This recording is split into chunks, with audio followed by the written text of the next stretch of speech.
नमस्कार। आज हम भारतीय संविधान के एक ऐसे अनुच्छेद पर गहराई से नजर डालेंगे जो अक्सर सुर्खियों में नहीं रहता, हाँ, बिल्कुल। लेकिन हमारी न्याय व्यवस्था की नींव का एक बहुत अहम हिस्सा है।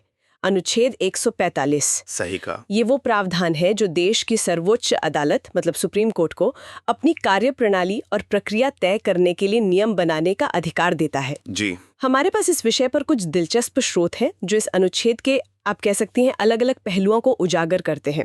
इसकी ऐतिहासिक जड़ों से लेकर आज के डिजिटल युग में इसकी क्या प्रासंगिकता है, इस सब पर। हाँ, ये काफी फैला हुआ विषय है असल में। कभी ये सवाल मन में आया है कि इतने सारे महत्वपूर्ण मामले होते हैं, सुप्रीम कोर्ट ये कैसे तय करता है कि भाई कौन सा मामला पहले सुना जाएगा, या किस मामले में कितने जजों की बेंच बैठेगी, या फिर सुनवाई की पूरी प्रक्रिया वो क्या होगी? हाँ, ये आम लोगों के मन में आता होगा जरूर। इन सब सवालों का धागा कहीं ना कहीं अनुच्छेद 145 से जुड़ता है ना?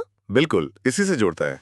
तो आज हमारा मकसद है अनुच्छेद 145 के प्रावधानों को समझना, इसके पीछे की सोच क्या थी और इसका व्यावहारिक असर क्या होता है। सही। हम जानेंगे कि ये कैसे सुप्रीम कोर्ट को एक तरह की स्वायत्तता देता है और क्यों ये एक प्रभावी न्याय प्रणाली के लिए जरूरी है।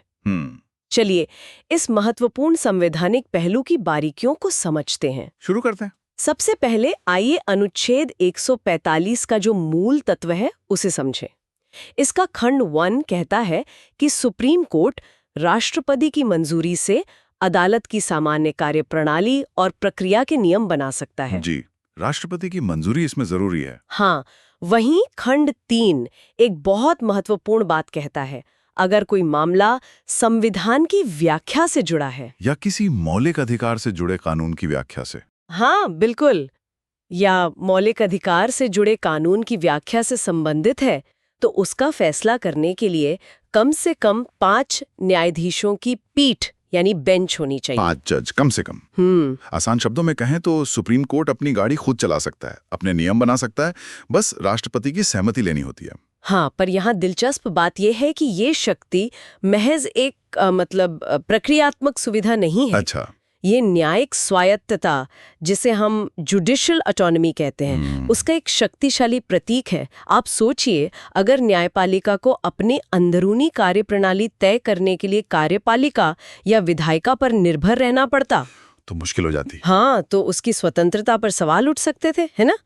ये अनुच्छेद पक्का करता है कि न्यायपालिका, जो संविधान की संरक्षक है, वो अपने कामकाज को बाहरी दबावों से मुक्त होकर अपनी समझ और जरूरत के हिसाब से व्यवस्थित कर सके। सही में। ये जो शक्तियों के पृथक्करण का सिद्धांत है, सेपरेशन ऑफ पावर्स, उसको भी ये मजबूत करता है। बिल्कुल, और ये नियम सिर्फ बेंच साइज तय करने तक ही सीमित नहीं है, जैसा आपने कहा। नहीं, इसका दायरा काफी बड़ा है। हाँ, जैसा कि हमारे स्रोतों में भी विस्तार से बताया गया है, सुप्रीम कोर्ट कई तरह के नियम बना सकता है, जैसे मामले कैसे दायर किए जाएं, फाइलिंग की पूरी प्रक्रिया, हाँ, वो पूरी प्रक्रिया, विशेष अनुमति याचिका SLP जिसे कहते हैं, स्पेशल लीव पिटीशन, हाँ, जिसके जरिए लोग निचली अदालतों के फैसलों के खिलाफ सुप्रीम कोर्ट जाने की इजाजत मांगते हैं, और जनहित याचिका PILs, हाँ, PIS जो आजकल बहुत चर्चा में रहती हैं, जो समाज के बड़े हिस्से को प्रभावित करने वाले मुद्दों पर दायर की जाती हैं। इनकी सुनवाई की प्रक्रियाएं क्या होंगी, ये सब इसमें आता है। यहाँ तक कि कौन से दस्तावेज जरूरी होंगे, सुनवाई कब और कैसे होगी, वकीलों के लिए क्या नियम होंगे, ये सब सुप्रीम कोर्ट अपने नियमों के जरिए तय करता है। और PIS के लिए तो खास दिशा निर्देश बनाने पड़े ताकि उनका गलत इस्तेमाल न हो। हाँ, वो भी जरूरी था। कई बार निजी हितों या प्रचार के लिए इस्तेमाल होने लगता है। सही कहा। और जो राष्ट्रपति की मंजूरी वाली शर्त है, उसे भी सही संदर्भ में समझना जरूरी है। हाँ, वो कैसे काम करती है, मतलब क्या राष्ट्रपति सच में मना कर सकते हैं? देखिए, जैसा आपने कहा, मंजूरी लेनी होती है, लेकिन व्यवहार में ये प्रक्रिया ज्यादातर भारत के मुख्य न्यायाधीश यानी चीफ जस्टिस ऑफ इंडिया की सलाह पर ही आधारित होती है। अच्छा। तो राष्ट्रपति की मंजूरी एक तरह से संवैधानिक औपचारिकता ज्यादा है, जो न्यायिक स्वतंत्रता के साथ सामंजस्य बिठाती है। ये दिखाता है कि प्रक्रिया तय करने में अंतिम अधिकार और विवेक वो न्यायपालिका के पास ही रहता है। आमतौर पर ये नियम प्रक्रियात्मक होते हैं, मतलब प्रोसीजरल। वे देश के मूल कानूनों को नहीं बदलते, बल्कि उन्हें लागू करने की प्रक्रिया को व्यवस्थित करते हैं। समझ गई। और कुछ विशिष्ट नियम तो ऐसे हैं जिनका सीधा असर न्याय की गुणवत्ता और स्थिरता पर पड़ता है, जैसे हमने 5 जजों वाली बेंच की बात की संविधान की व्याख्या के लिए। जी हाँ, वो क्लॉज 3। हाँ, इसके अलावा एक और महत्वपूर्ण नियम है जिसका जिक्र स्रोतों में है।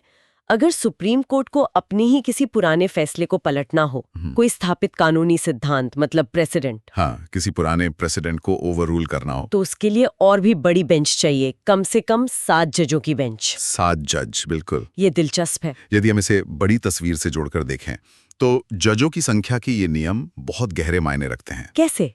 देखिए, 5 या 7 जजों की बेंच का प्रावधान ये पक्का करता है कि जब भी देश के सामने कोई पेचीदा संवैधानिक सवाल हो या जब दशकों से चले आ रहे किसी कानून को बदलने की जरूरत महसूस हो, तो उस पर सतही तौर पर नहीं बल्कि गहन न्यायिक विचार विमर्श हो। गहराई से सोचा जाए। बिल्कुल। ज्यादा जजों का मतलब है विविध कानूनी अनुभव और दृष्टिकोणों का संगम। इससे बहस ज्यादा समृद्ध होती है। ये न सिर्फ फैसले की गुणवत्ता बढ़ाता है बल्कि कानून में एक तरह की स्थिरता भी लाता है। अच्छा। सोचिए, अगर 2-3 जजों की बेंच ही आसानी से पुराने स्थापित फैसले पलट देती तो बहुत कंफ्यूजन हो जाता। हाँ, तो कानूनी अनिश्चितता कितनी बढ़ जाती। ये नियम इस तरह की अस्थिरता से बचाते हैं और फैसलों को ज्यादा वजन और स्वीकार्यता देते हैं। ये बात तो सही है। और देखिए, इस अनुच्छेद के पीछे एक मजबूत ऐतिहासिक सोच भी काम कर रही थी। हाँ, डॉक्टर अंबेडकर का जिक्र आता है। जी हाँ, संविधान सभा की बहसों में डॉक्टर बाबा साहेब अंबेडकर ने इस विचार को बहुत पुरजोर तरीके से रखा था। उनका मानना था, जैसा कि स्रोत में भी लिखा है, कि सुप्रीम कोर्ट को अपना घर चलाने का हक होना चाहिए।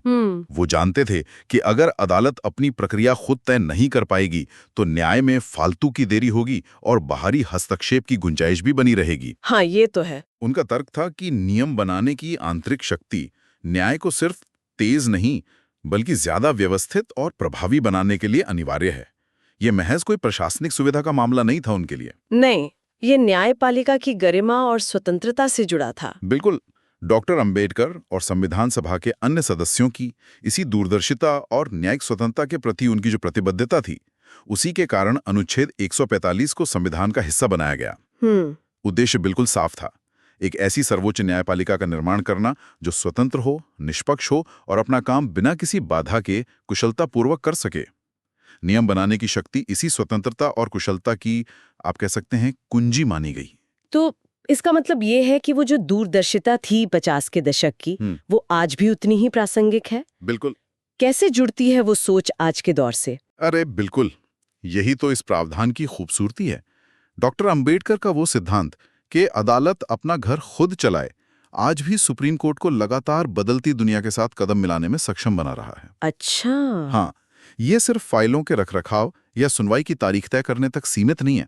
अनुच्छेद 145 से मिली यही शक्ति है जिसने सुप्रीम कोर्ट को आज की तकनीक अपनाने का रास्ता दिखाया। आप सोचिए, जैसे ई-फाइलिंग। हाँ, ई-फाइलिंग, वर्चुअल सुनवाई। संविधान निर्माताओं ने शायद इनकी कल्पना भी नहीं की होगी, है ना? नहीं की होगी, बिल्कुल। लेकिन उन्होंने जो संवैधानिक ढांचा दिया, जो स्वायत्ता दी, उसी की बदौलत आज सुप्रीम कोर्ट ये सब लागू कर पा रहा है। तो ये कहना गलत नहीं होगा कि 1940 के दशक में रखी गई नींव आज 21वीं सदी की न्यायिक चुनौतियों का सामना करने में अदालत की मदद कर रही है। ये वही संवैधानिक डीएनए है एक तरह से, जो न्यायपालिका को अनुकूलन और नवाचार की क्षमता देता है। ये वाकई एक दिलचस्प कनेक्शन है। और इसी शक्ति का इस्तेमाल करते हुए सुप्रीम कोर्ट ने समय समय पर अपने नियम बदले और अपडेट किए हैं। हाँ, जरूरत के हिसाब से। सबसे ताजा और व्यापक नियम है सुप्रीम कोर्ट नियम 2013, सुप्रीम कोर्ट रूल्स 2013, जो आज अदालत की लगभग सभी प्रक्रियाओं की रूपरेखा तय करते हैं। जी, ये काफी विस्तृत नियम है। इन नियमों के तहत पिछले कुछ सालों में कई महत्वपूर्ण और आधुनिक चीजें लागू हुई हैं, जैसे आपने जिक्र किया ई-फाइलिंग का। हाँ, ई-फाइलिंग। अब वकील देश के किसी भी कोने से या दुनिया में कहीं से भी अपने मामले ऑनलाइन दायर कर सकते हैं। इससे न सिर्फ कागज का इस्तेमाल कम हुआ है, बल्कि प्रक्रिया भी तेज हुई है ना? हाँ, तेज और ज्यादा सुविधाजनक हो गई है, इसमें कोई शक नहीं। फिर है वर्चुअल सुनवाई का प्रावधान, वर्चुअल हियरिंग, जो खासकर 2020 में कोविड महामारी के दौरान न्याय तक पहुंच बनाए रखने के लिए एक तरह से वरदान साबित हुआ। बिल्कुल, उसके बिना तो काम रुक जाता। हाँ, हालांकि इसके अपने चैलेंज भी हैं, पर इसने भौगोलिक दूरियों को तो मिटा दिया। वो तो है। पीआईएल के लिए स्पष्ट दिशा निर्देश भी इन्हीं नियमों का हिस्सा हैं। और एक बेहद खास प्रक्रिया है उपचारात्मक याचिका, क्यूरेटिव पिटिशन। हाँ, क्यूरेटिव पिटिशन, ये बहुत कम मामलों में इस्तेमाल होती है। हाँ, ये किसी मामले में सुप्रीम कोर्ट के अंतिम फैसले के बाद भी अगर न्याय की कोई गंभीर त्रुटि हुई हो, तो उसे सुधारने का एक असाधारण और अंतिम अवसर देती है। इसकी भी बारीक प्रक्रिया इन्हीं नियमों में तय है। जी। इन आधुनिक नियमों का असर बहुत व्यापक है। ये सिर्फ सुविधा की बात नहीं है। ये दिखाता है कि अनुच्छेद 145 से मिली शक्ति का इस्तेमाल करके सुप्रीम कोर्ट कैसे न्याय प्रणाली को ज्यादा सुलभ, पारदर्शी और कुशल बनाने की कोशिश कर रहा है। हाँ, एक्सेसिबल बनाने की कोशिश। हाँ, एक्सेसिबल ई फाइलिंग और वर्चुअल सुनवाई जैसी पहले दिखाती हैं कि न्यायपालिका तकनीक को अपनाकर न केवल अपना काम बेहतर कर रही है, बल्कि वादियों और वकीलों के लिए भी प्रक्रिया को आसान बना रही है। समय और पैसा बचता है। बिल्कुल, समय और पैसे की बचत होती है और कुछ हद तक पारदर्शिता भी बढ़ती है। ये कदम एक्सेस टू जस्टिस यानी न्याय तक सबकी पहुंच के व्यापक लक्ष्य को हासिल करने में भी मददगार हैं। सही। हालांकि हमें ये भी देखना होगा कि तकनीक का ये इस्तेमाल कहीं डिजिटल डिवाइड को और गहरा न कर दे। ये एक अलग बहस का मुद्दा है, पर महत्वपूर्ण है। हाँ, ये भी एक चिंता है। अच्छा, प्रक्रिया किस तरह जटिल मामलों को संभालने में मदद करती है?